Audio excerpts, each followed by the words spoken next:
Berjumpa lagi dalam permenuhan kita edisi Selasa 14 Desember 2021 dalam pekan ketiga Advent. Hari ini kita memperingati Santo Yohanes dari Salib, seorang imam dan pujangga gereja.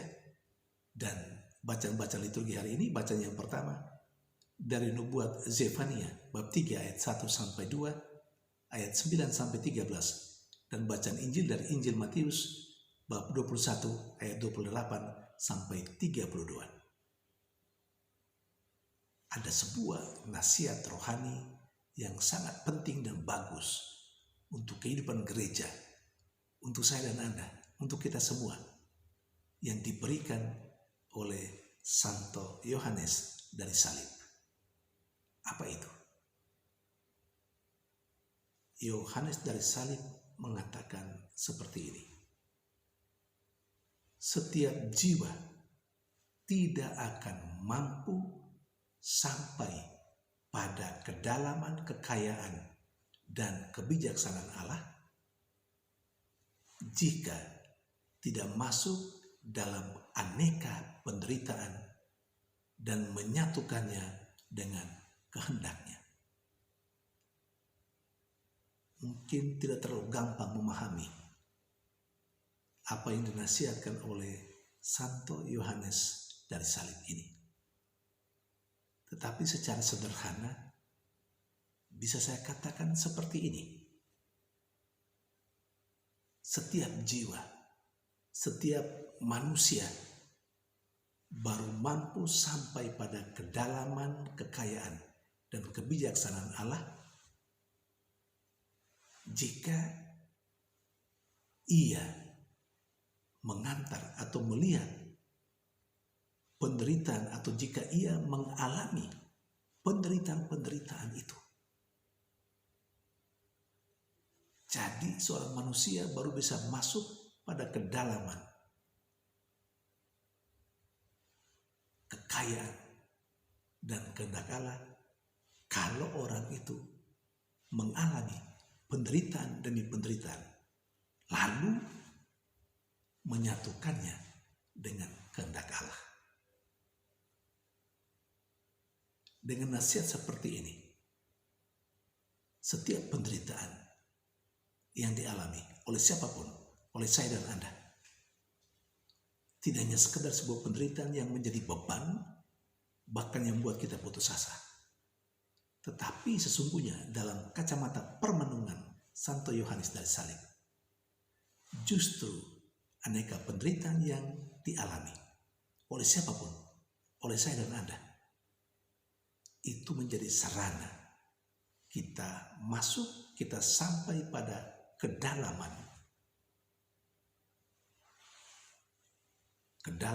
kekayaan dan kehendak Allah.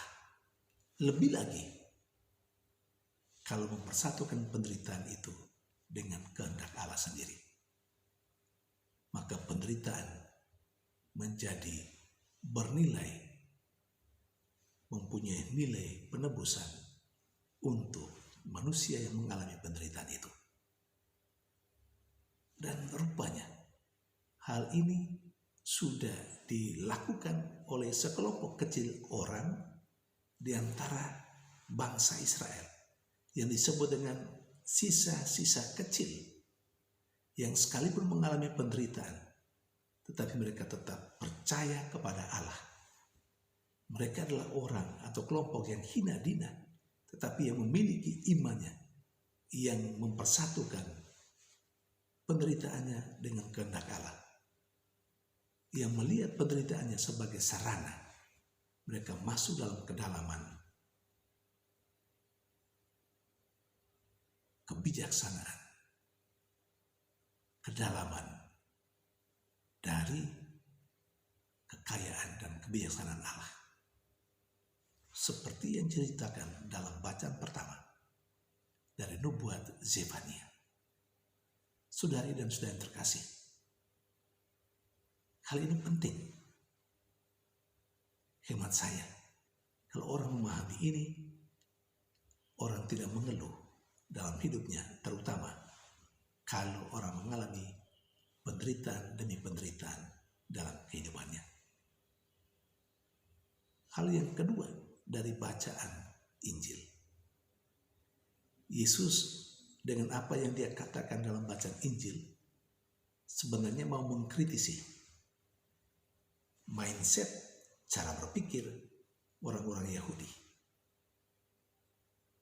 Mereka berpikir bahwa mereka adalah orang hebat karena mereka adalah bangsa kepilihan. Mereka berbangga dengan hal itu. Yang diumpamakan dengan apa yang dikatakan dalam bacaan Injil. Mereka itu seperti anak sulung yang mengatakan ya kepada bapaknya, tetapi kemudian tidak melakukan apa yang dikatakan bapaknya. Sementara kelompok orang yang mereka anggap rendah, memungut cukai orang-orang berdosa, mereka diumpamakan dengan anak bungsu, anak yang kedua, yang mengatakan tidak pertama-tama kepada bapaknya, tapi kemudian menyesal dan melakukannya. Tentu yang kedua jauh lebih baik daripada yang pertama, bukan? Tapi itulah Yesus punya cara mengkritisi kehidupan tua-tua Yahudi, orang-orang Yahudi pada umumnya, yang menganggap diri hebat, tapi sebenarnya tidak hebat, karena toh tidak melakukan apa yang dikehendaki oleh Allah yang diupamakan dalam bacaan Injil hari ini. Sementara orang berdosa yang kelihatannya pertama tidak melaksanakan apa yang dikehendaki bapaknya, tidak mau, tetapi kemudian menyesal dan pada akhirnya melaksanakan itu. Saudara dan saudara terkasih, kita bisa memposisikan diri kita, entah kita diumpamakan dengan anak sulung yang mengatakan ya tapi tidak melakukan, atau kita masuk dalam kelompok anak bungsu, anak yang kedua, yang pertama-tama mengatakan tidak, tapi kemudian menyesal dan melakukannya. Dan akan menjadi lebih bagus kalau kita mengatakan ya dalam perkataan, ya dalam jawaban, dan juga menghayatinya, melaksanakannya dalam tindakan, dalam perbuatan. Tuhan memberkati.